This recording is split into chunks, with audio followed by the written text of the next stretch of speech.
Ya, mohon disimak Bapak. Salah satu persoalan pemerataan pembangunan di Sumatera Utara adalah masih minimnya moda transportasi yang menghubungkan antar daerah, terutama pada daerah-daerah terpencil. Pertanyaannya, saya tidak ulang sekali lagi. Pertanyaannya, jika terpilih, apa langkah konkret saudara untuk meningkatkan konektivitas sistem transportasi publik di daerah-daerah terpencil di Sumatera Utara agar lebih efisien dan terjangkau? Waktu Anda 2 menit dimulai saat Anda berbicara.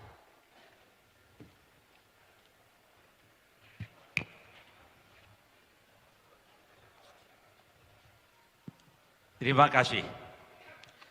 Untuk konektivitas transportasi massal ini harus kehadiran pemerintah untuk ikut serta menyiapkan ramah lingkungan yang bersifat polusi yang harus kita perhatikan.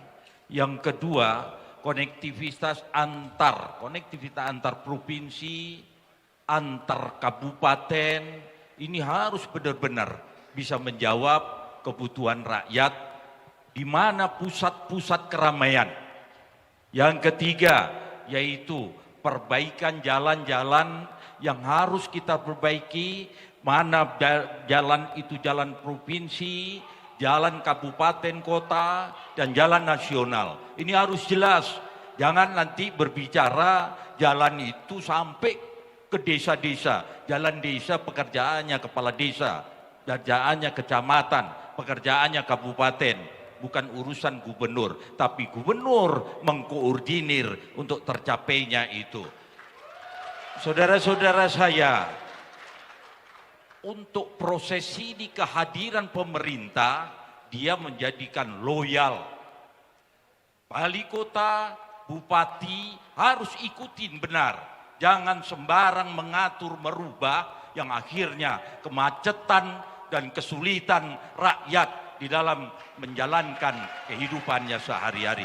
Ini saya mohon dengan segala hormat, dan ini menjadikan benar-benar yang harus kita lakukan terkoordinir, loyalitas, esprit de corps yang harus bisa kita kerjasama. Saudara-saudara saya, pasti kita bisa kalau kita bersatu, bukan merasa dia yang paling berkuasa di tempat ini. Terima kasih. Baik, terima kasih paslon nomor urut 2. Kini kita ke calon gubernur nomor urut 1. Kami persilakan memberikan komentar atas jawaban calon gubernur paslon nomor urut 2. Waktu Anda 1 menit 30 detik dimulai dari saat Anda berbicara.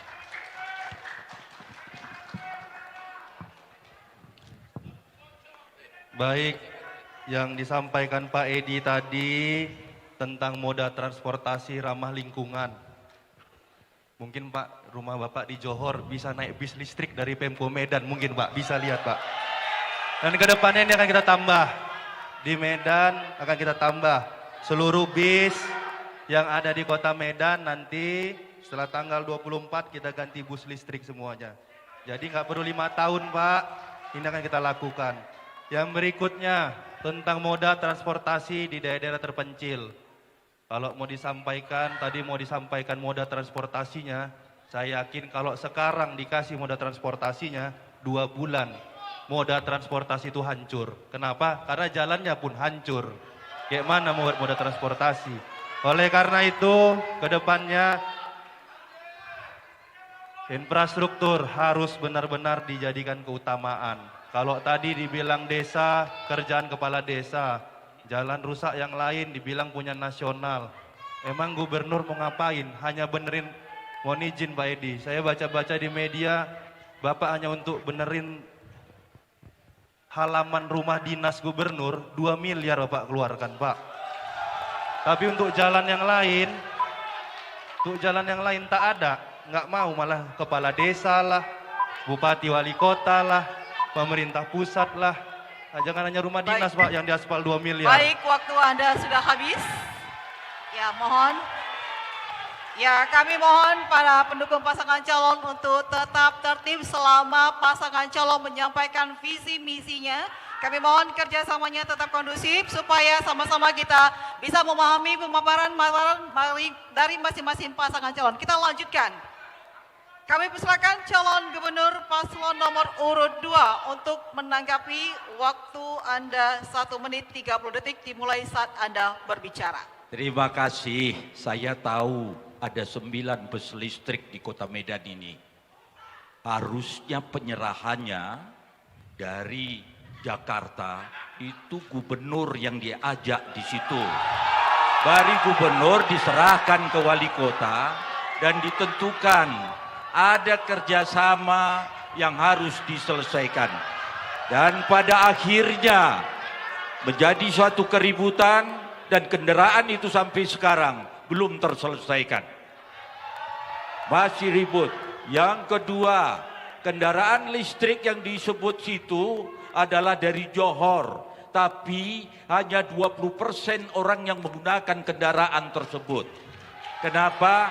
Karena lebih cepat menggunakan kendaraan yang lain daripada menggunakan bus listrik tersebut. Ini perlu kajian, bukan hanya sekedar mengadakan kendaraan. Semua bisa kita lakukan. Yang kedua, jalan-jalan yang rusak. Jalan yang rusak adalah masih di lingkup kota Medan. Karena bus listrik hanya berputar di kota Medan. Kota Medan masih perlu perbaikan jalan. Itulah yang harus diselesaikan ke depan. Ini semua dengarkan kalau gubernur, bupati, wali kota, gubernur adalah pusat di daerah. Waktunya sudah berakhir. Terima kasih Bapak. Dan kita sekarang memohon kepada calon gubernur dari